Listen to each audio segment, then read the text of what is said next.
ورحمة الله وبركاته نحمد الله العظيم ونصلي على رسوله الكريم أما بعد அன்பான பெரியோர்களே, ஜமாத்தார்களே, அல்லாஹ்வின் அருளால் ஃபஜ்ருடைய தொழுகையை தொழுதுவிட்டு அல்லாஹ்வை பற்றியும் அல்லாஹ்வுடைய ரசூலை பற்றியும் மார்க்கத்தை பற்றியும் பேசுவதற்காக கேட்பதற்காக நாம் எல்லாம் அமர்ந்திருக்கிறோம்.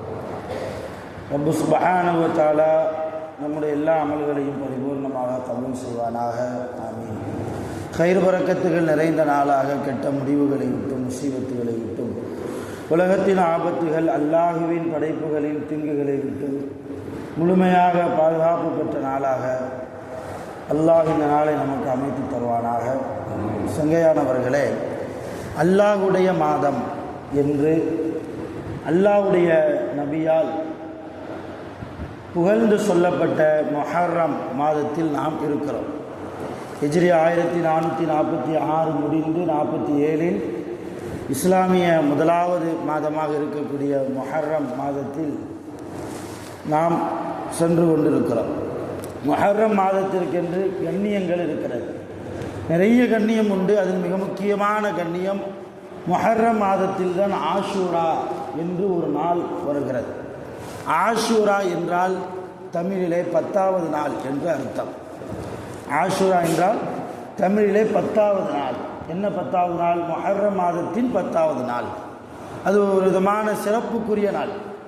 அல்லாஹ்வால் அதிகமான அற்புதங்கள், அதிகமான படைப்புகள், அதிகமான நபிமார்களுடைய தௌபாக்கள் ஒப்புக்கொள்ளப்பட்ட நாள் இந்த ஆஷூராவுடைய முஹர்ரம் பிறை 10வது நாள்.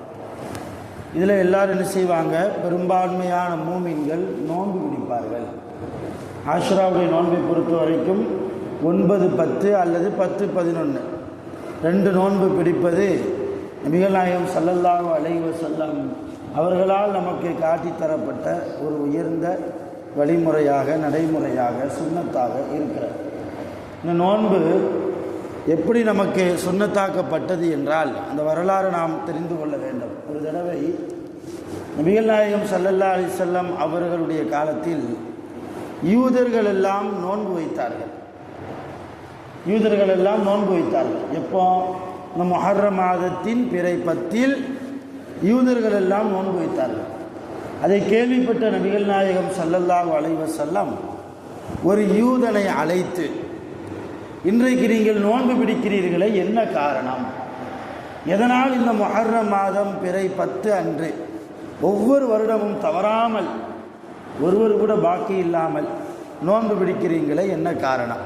இப்போ அந்த யூதன் பதில் சொன்னால், எங்களுக்கு நபியாக அனுப்பப்பட்ட மூசா அலைஹிஸ்ஸலாம், எங்களுக்கு நபியாக அனுப்பப்பட்ட மூசா அலைஹிஸ்ஸலாம் அவர்களை ஈமான் கொண்ட சில மக்களையும் ஃபிரௌன் துரத்தி கொண்டு வந்தபோது நைல் நதி குறுக்கே வந்தது. மூசா அலைஹிஸ்ஸலாம் அவர்கள் அல்லாஹ்விடத்தில் பிரார்த்தனை செய்ய அல்லாஹ் சொன்னான், மூசாவே, உங்கள் கைத்தடியை கொண்டு அந்த நதியில் அடியுங்கள். 12 பிளவுகளாக அந்த நதி என்ன செய்யும்? உங்களுக்கு வழி கொடுக்கும். நீங்கள் அந்த நதிக்குள்ளே இறங்கி அந்த பாதையின் வழியாக கரைக்கு சென்று விடலாம், ஃபிரௌனிடமிருந்து காப்பாற்றிக் கொள்ளலாம் என்று அல்லாஹ் சொன்னான். அதே போன்று மூசா நபி அடித்தார்கள், வழி வந்தது, உள்ளே இறங்கி மேலே போனார்கள். அவர்கள் அந்த கரையில் மேலே போகிற போது ஃபிரௌனுடைய கூட்டத்தார்களும் உள்ளே வந்தபோது நைல் நதியை எல்லாம் மூடிவிட்டான். நைல் நதியிலே ஃபிரௌனால் காப்பாற்றப்பட்ட தினம், மூசா நபி ஃபிரௌனிடம் இருந்து காப்பாற்றப்பட்ட தினம் இந்த முஹர்ரம் பிறை 10. எனவே எங்கள் நபியை அல்லாஹ் ஒரு கொடிய அரசனிடமிருந்து காப்பாற்றினானே, அந்த நாளில் நாங்கள் அல்லாஹ்வுக்கு நன்றி செலுத்தி நோன்பு வைக்கிறோம் என்றார்கள் அந்த யூதன். அப்படி சொன்னான். இதற்குத்தான் நபி ஸல்லல்லாஹு அலைஹி வஸல்லம் சொன்னாங்க, மூசா நபியை ஃபிரௌனிடம் இருந்து அல்லாஹ் காப்பாற்றியதற்கு, அல்லாஹ்வுக்கு நன்றி செலுத்துவதற்காக நீங்கள் நோன்பு பிடிப்பீர்களே, ஆனால் உங்களை விட அல்லாஹ்வுக்கு நன்றி செலுத்துவதற்கு அதிகமான தகுதி உள்ளவர்கள் நாங்கள் தான். ஏன்னா நீங்கள் என்னதான் மூசா நபியை ஈமான் கொண்டிருந்தாலும் இப்போ என்னையை ஈமான் கொள்ளலை, யார முகமது நபியை ஈமான் கொள்ளலை, அதனால் அவங்க மூமின் இல்லை. ரசூலுல்லாவை ஈமான் கொள்ளாமல் யாரும் சொர்க்கம் போக முடியாது. அதனால் அல்லாஹ்வுக்கு நன்றி செலுத்துவதற்கு உங்களை விட ரொம்ப ஏற்றமானவர்கள், தகுதியானவர்கள் நாங்கள் தான். அதனால் இன்ஷா அல்லாஹ் வரக்கூடிய ஆண்டில் இருந்து ரசூலுல்லாஹ் சொன்னாங்க, வரக்கூடிய ஆண்டில் இருந்து நீங்கள் பிற 10 மட்டும்தான் நோன்பு வைக்கிறீங்க, நாங்கள் உங்களுக்கு மாற்றம் செய்ய வேண்டும் என்பதற்காக நாங்கள் 9, 10 அல்லது 10, 11 நீங்கள் ஒரு நாள் நோன்பு வைப்பீங்க, நாங்கள் 2 நாள் இன்ஷா அல்லாஹ் நோன்பு பிடிப்போம் என்றார்கள் நபிகள் நாயகம் ஸல்லல்லாஹு அலைஹி வஸல்லம். தன் வாழ்க்கையில் நோன்பு வைத்தும் இருக்கிறார்கள். ஆஷுராவுடைய நோன்பை ரசூலுல்லாஹ் வைத்தும் இருக்கிறார்கள். அப்போ இப்படித்தான் நமக்கு ஆஷுராவுடைய நோன்பு என்பது நமக்கு அறிமுகப்படுத்தப்பட்டது. இது அல்லாமல் நபி ஸல்லல்லாஹு அலைஹி வஸல்லம் அவர்களுக்கு நபிப்பட்டம் வழங்கப்படுவதற்கு முன்னாலேயே அரபு உலகத்தில் ஆஷூரா என்கிற நோன்பு ரொம்ப பிரபலியமாக இருந்தது. அது ரமலான் மாத நோன்பை போல ஃபர்லாக்கப்பட்ட நோன்பாகவே இருந்தது. முஹர்ரம் பிற 10 வந்துட்டால் அந்த ஒரு நாள் அவங்க நோன்பு வைக்கிறது அவங்களுக்கு ஃபர்லு என்று ஒரு விதி இருந்தது.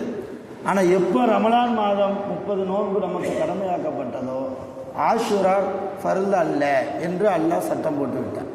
ரசூலுல்லாஹ் சட்டம் போட்டாங்க, ஆஷூரா ஃபர்ல் அல்ல, விருப்பமுள்ளவர்கள் என்ன செய்யலாம், அல்லாஹ்வுக்கு நன்றி செலுத்துவதற்கு வைக்கலாம். இன்னும் ஆஷுராவுடைய நோன்பால் நமக்கு கிடைக்கக்கூடிய பலாபலன்கள் நிறைய உண்டு. தௌபாக்கள் அந்த நேரத்தில் நான் நோன்பு பிடித்து அந்த 2 நாட்கள் பிறை 9, 10 அல்லது 10, 11 2 நாட்கள் நோன்பு பிடித்து நாம் அல்லாஹ்விடத்தில் நம்முடைய பாவங்களுக்காக துஆ கேட்போமே ஆனால் நிச்சயம் அல்லாஹ் கபூல் செய்கிறான். ஆதம் அலைஹிஸ்ஸலாம் சுவனத்திலிருந்து அல்லாஹ் அந்த கனியை சாப்பிட்டதால் ஆதம் நபியையும் அவங்க மனைவி ஹவ்வா அலைஹிஸ்ஸலாம் 2 பேரையும் பிரித்து போட்டாங்க உலகத்தில். ஆதம் நபி சிலோனில் இறக்கப்பட்டாங்க, ஹவ்வா அலைஹிஸ்ஸலாம் ஜித்தாவில் இறக்கப்பட்டாங்க. 2 பேர் 2 திசையில், உலகத்திலே 2 பேர் தான், வேறு எந்த மனுஷரும் இல்லை. 2 பேரும் கணவன் மனைவியை தேட, மனைவி கணவனை தேட அப்படி தேடிக்கொண்டு வருகிற போது ஒரு மலையில் 2 பேரும் சந்தித்தாங்க. என்ன மலை? அதுதான் அரஃபா மலை.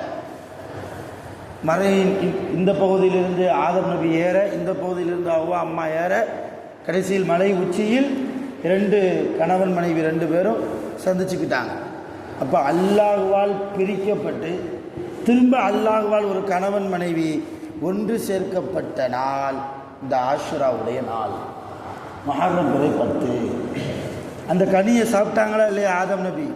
அல்லாஹ்ட்ட எவ்வளவோ துவா கேட்டாங்க, அல்லாஹ் கபூல் செய்யவே இல்லை. எவ்வளோ தௌபா கேட்டாங்க, அல்லாஹ் ஏற்றுக்கிடவே இல்லை. கடைசியாக நம்ம நபிகள் நாயகம் ஸல்லல்லாஹு அலைஹி வஸல்லம் அவர்களுடைய பெயரின் மூலமாக, வசீலான்னு சொல்லுவாங்க அரபியில், அவர்களின் பொருட்டால் இவர்களின் பொருட்டால் யாரில் என் பாவத்தை மன்னிச்சிருன்னு கேட்டால் அதுக்கு பேர் வசீலா. அப்படின்னு ஆதம் நபி முஹம்மது நபியின் பொருட்டால் என் பாவத்தை மன்னிச்சிருன்னு துவா கேட்டாங்க, அல்லாஹ் மன்னிச்சிட்டான். அதுக்கு பிறகுதான் ஆதம் நபி தன் மனைவியை சந்திக்கிறாங்க. அப்படி அல்லாஹ்வால் ஆதம் நபியுடைய பாவங்களும் மன்னிக்கப்பட்ட நாள் இந்த ஆஷுராவுடைய பிறை 10. இப்படி நிறைய இருக்கிறது. அய்யூப் நபி உடம்பு முழுக்க புண், வியாதி, புழுக்கள் எல்லாம் வந்து ரொம்ப படுத்த படுக்கையில் ஆனபோது அய்யூப் நபியினுடைய உடம்பை அல்லாஹ் சரிப்படுத்தியது, ஷிஃபா கொடுத்தது இந்த முஹர்ரம் பிறை 10.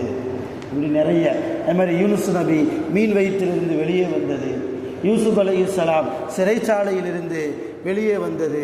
இப்படி நிறைய அடுக்கடுக்கான நிறைய நபிமார்களுடைய வரலாறுகளை நாம் படித்தால் அல்லாஹ் அவர்களுக்கு வெற்றியை கொடுத்தது இந்த முஹர்ரம் பிறை 10. இவ்வளவு ஏன் சொர்க்கம் படைக்கப்பட்டது முஹர்ரம் பிறை 10 தான். நமக்கு வரலாற்று ஆசிரியர்கள் எழுதுகிறார்கள், இமாம்கள் கூறுகிறார்கள், சொர்க்கம் படைக்கப்பட்டது முஹர்ரம் பிறை 10. ஆக இப்படி நிறைய சிறப்புகளை கொண்ட புனிதமான முஹர்ரம் மாதத்தில் பிறை 10 நாம் எதிர்நோக்கி போய்கொண்டிருக்கிறோம்.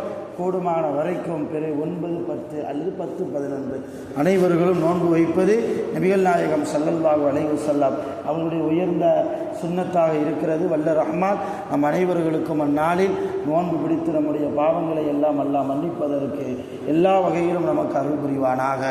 உடல் முழுக்க ஆஃபியத்தோடு ஆரோக்கியத்தோடு நோய் நொடிகள் இல்லாமல் ஆஸ்பத்திரி செலவுகள் இல்லாமல் வல்ல ரஹ்மான் நம் அனைவர்களையும் முழுமையாக பாதுகாப்பானாக.